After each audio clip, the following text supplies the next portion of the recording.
Bonjour à tous, merci de nous retrouver pour ce nouvel hebdo. Nous sommes du côté de l'hôtel Innovation Bois à Épinal. La dernière session organisée par l'ENSTIB d'accompagnement entrepreneurial a lieu en ce moment même. On va tout de suite en parler.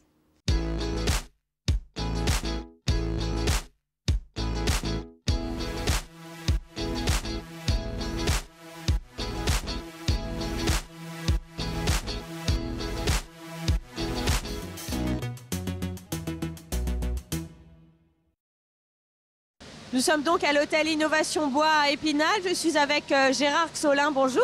Bonjour. Je rappelle que vous êtes enseignant en gestion et responsable des relations industrielles pour l'ENSTIB. Et c'est vous notamment qui pilotez cet accompagnement entrepreneurial. Alors d'abord, en quoi ça consiste? Disons que nous avons donc 400 étudiants à l'ENSTIB et parmi eux, il y en a 25 cette année qui ont un projet de création ou de reprise d'entreprise. Et donc notre rôle, c'est un petit peu notre mission, c'est de les accompagner. Faire en sorte qu'ils développent des activités dans la filière bois et avec des entreprises pérennes.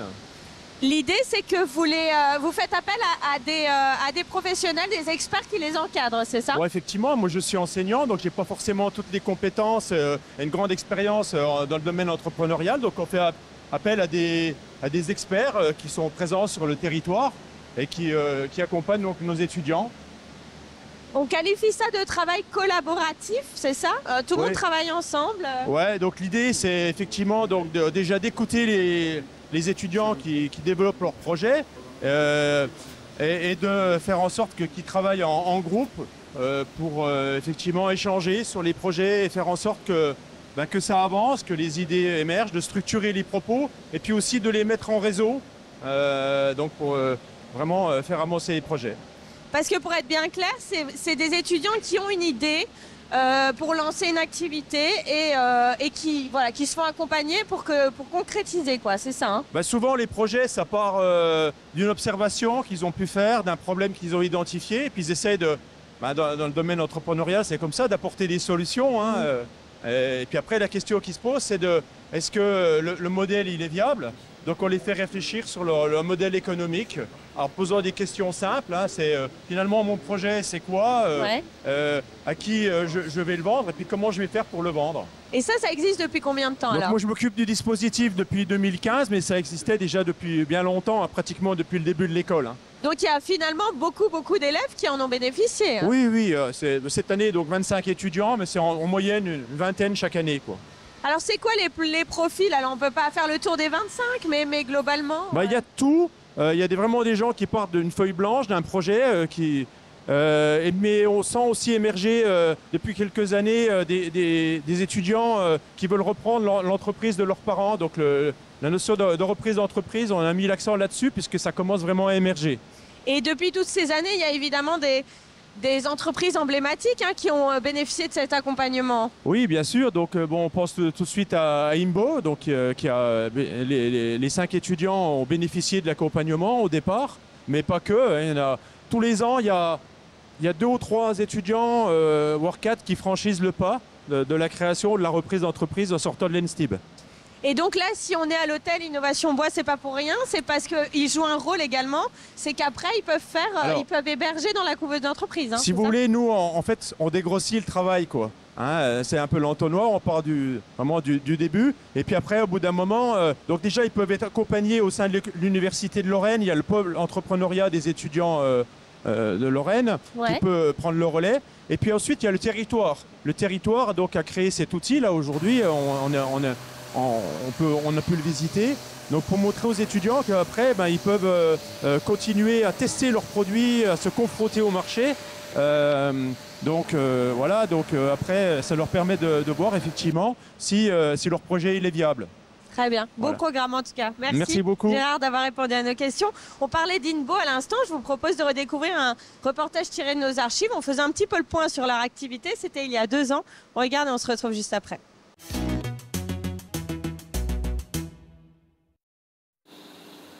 Depuis sa création en 2013 par 4 étudiants de l'ENSTIB, l'école du bois à Épinal, l'entreprise INBO, installée au Voivre, un petit village situé entre Certigny et Lavauges-les-Bains, se porte plutôt bien, voire très bien. Elle compte aujourd'hui 26 salariés et le chiffre d'affaires est en progression constante pour atteindre 1 400 000 € cette année. L'équipe était même à l'étroit, un nouveau local de production de 500 mètres carrés, donc sorti de terre cet été. Un investissement de près de 600 000 € nécessaire pour continuer à progresser. Là, c'était clairement un moment où, effectivement, si on voulait passer à l'étape d'après, il fallait qu'on fasse cet investissement. Donc voilà, on est parti pour continuer dans notre lancée. Ici, on fabrique essentiellement des lunettes en bois pour 90% de l'activité, mais aussi des skateboards et des vélos en bambou, des produits made in France dans la mesure du possible. Une philosophie bien ancrée dans l'entreprise et on le sait, de plus en plus porteuse en termes de marketing. La preuve avec ces rencontres proposées depuis quelques années par la marque vosgienne, quelques jours avant le Salon mondial de l'optique à Paris fin septembre. L'occasion pour les professionnels de la région de découvrir les nouveautés en avant-première.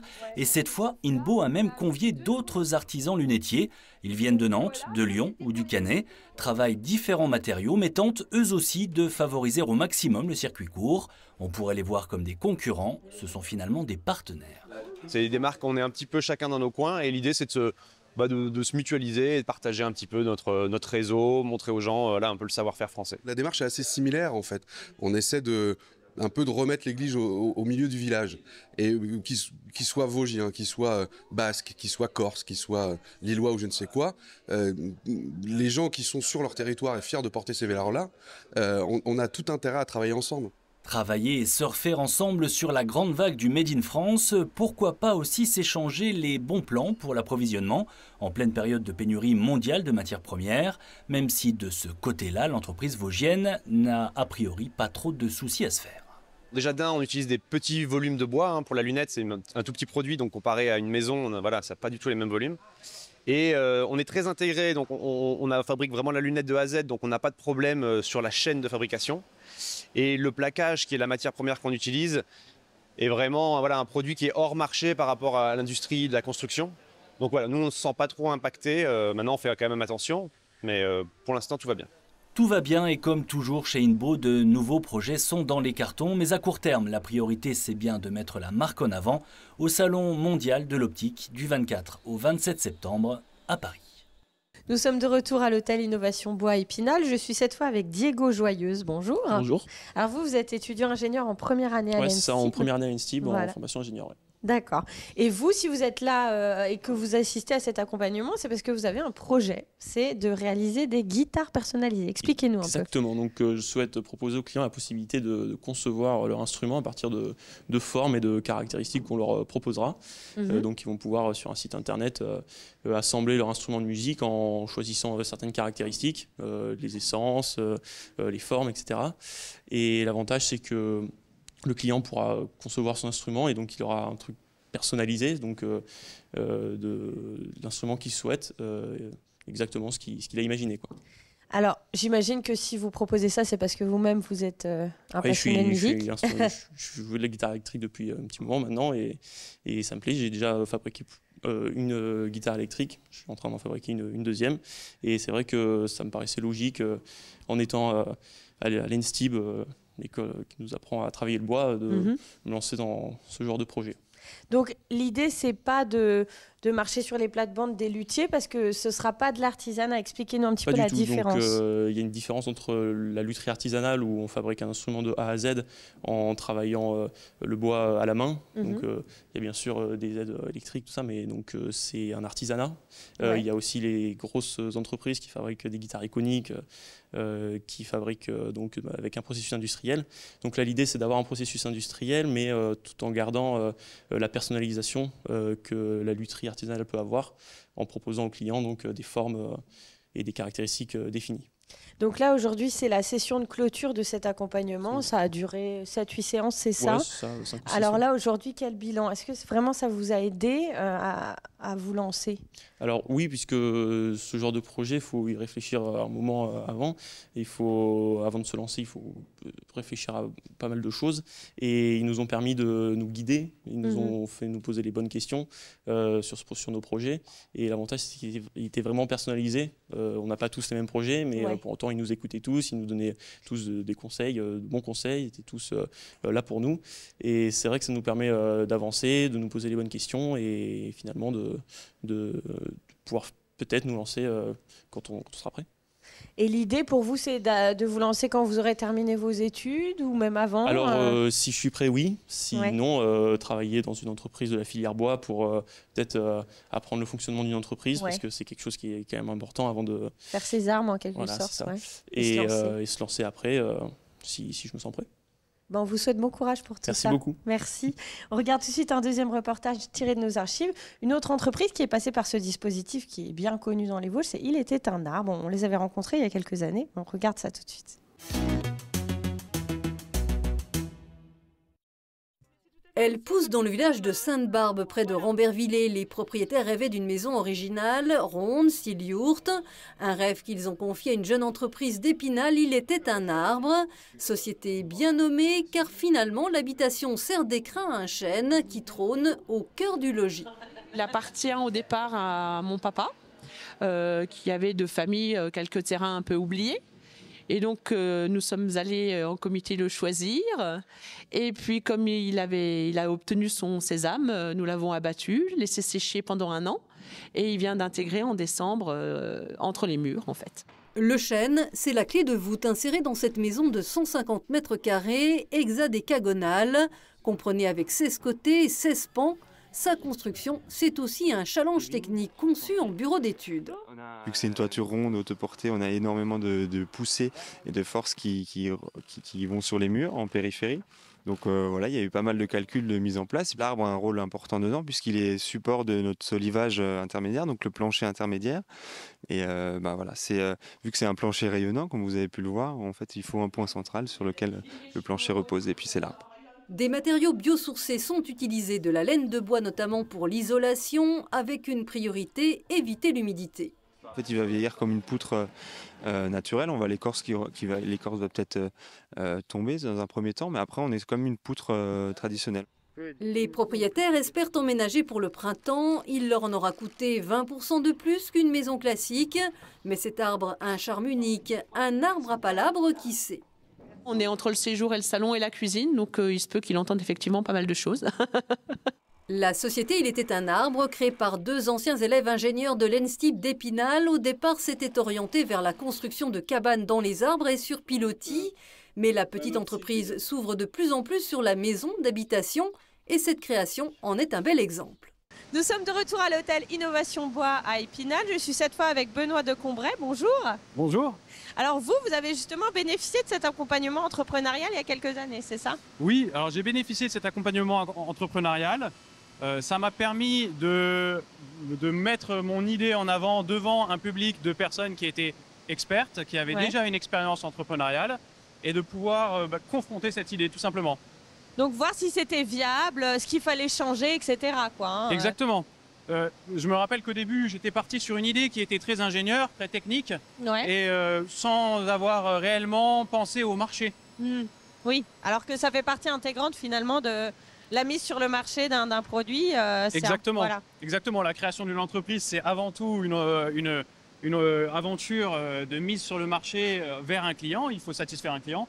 Et c'était très important d'en prendre conscience. Alors là, on le voit sur les images qui passent sur cette émission, parce qu'on était venu vous voir il y a quelques mois dans votre entreprise. Expliquez-nous un petit peu ce que vous faites, vous. Alors, mon entreprise de Combray, c'est de la fabrication de mobilier. Nous sommes 3 maintenant, donc un apprenti, un menuisier et moi-même. Alors, nous travaillons en partie sur du numérique et en partie sur du traditionnel. C'est-à-dire qu'on essaye d'être les artisans du futur et de pouvoir proposer le matériau bois au sens noble à des designers, à des marques diverses et variées. Alors actuellement, on est surtout sur du luxe. Donc voilà, des grandes marques de luxe, des designers, c'est très sympa. Et là maintenant, finalement, vous êtes de l'autre côté parce que vous faites partie de l'équipe encadrante dans cette session cette année.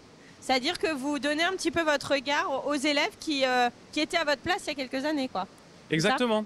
Exactement. Donc moi je fais partie des intervenants de ce module entrepreneurial de l'ENSTIB. Ouais. Et j'apporte mon expérience de jeune entrepreneur qui est encore dans le jus de la création d'entreprise, c'est-à-dire que mon entreprise n'a pas encore 2 ans. Donc j'ai beaucoup à apporter sur les premières heures de l'entreprise, quand d'autres intervenants ont déjà une expérience. On a entre autres Quentin de Inbo qui a une entreprise qui doit approcher une petite dizaine d'années, il ne faudrait pas que je dise de bêtises. Philippe Aymar qui a une bien plus longue expérience. C'est un autre regard. Voilà, un autre regard. Chacun a son regard et c'est assez sympa de pouvoir croiser tous ces regards.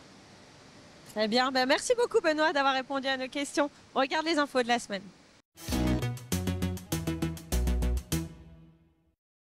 Il figure pleinement dans le projet global de transformation du quartier du Champ du Pin. Le déménagement des archives municipales d'Épinal était au cœur des débats du dernier conseil municipal. Archives et pas que d'ailleurs, puisque le bâtiment de la friche Bragard devrait accueillir ce qui est présenté comme un lieu culturel de valorisation et de préservation du patrimoine, avec vocation à être médiateur pour faire découvrir la ville et son histoire. Coût global prévisionnel 4 300 000 €. La part d'autofinancement de la ville sera légèrement inférieure à 1 500 000 €, somme qui était fixée depuis le départ, a rappelé le maire Patrick Nardin, répondant ainsi à quelques interrogations et critiques de l'opposition, en premier lieu Benoît Jourdain, pour qui l'investissement non prévu lors de la campagne électorale ne se justifie pas. Le Conseil a émis pour la 2e fois un avis favorable à la réalisation de ce projet d'envergure. Le débat d'orientation budgétaire qui a suivi a lui aussi été amplement discuté, un domaine marqué par les multiples contraintes liées aux crises de ces derniers mois, a plaidé le maire. Le budget spinalien sera soumis au vote le mois prochain. Un accueil en fanfare comme il est de tradition lors de la cérémonie de remise de diplôme de l'ENSTIB, l'École nationale supérieure des technologies et industries du bois d'Épinal. Un moment très attendu par les 186 étudiants qui recevaient samedi dernier leur sésame pour entrer dans la vie active.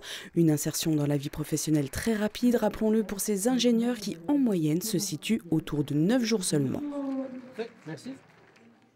Il y a les livres qui sortent tous les jours et ceux que l'on réserve pour les grandes occasions. Une dizaine de curieux étaient venus samedi dernier découvrir les traités d'astronomie conservés par le service patrimoine de la BMI d'Épinal dans le cadre du Festival national de science-fiction Les Mycéliades. Il était bien ici question de science plus que de fiction dans ces ouvrages des 16e et 17e siècles qui exposent les connaissances et théories de l'époque. Parmi la dizaine de livres présentés, des écrits de Copernic, d'Aristote ou encore, comme dans celui-ci, les thèses d'un certain Isaac Newton qui relate en 1723 sa théorie sur la gravitation, des manuscrits principalement issus des bibliothèques monastiques de Senones et Moyen-Moutier. Et voilà, l'hebdo, c'est terminé pour aujourd'hui. J'espère que cette émission vous a plu. Moi, je vous dis au revoir. Je vous quitte pour quelques mois. Mais rassurez-vous, je vous laisse en de très bonnes mains. En tout cas, merci pour votre fidélité pendant tous ces mois et à très bientôt.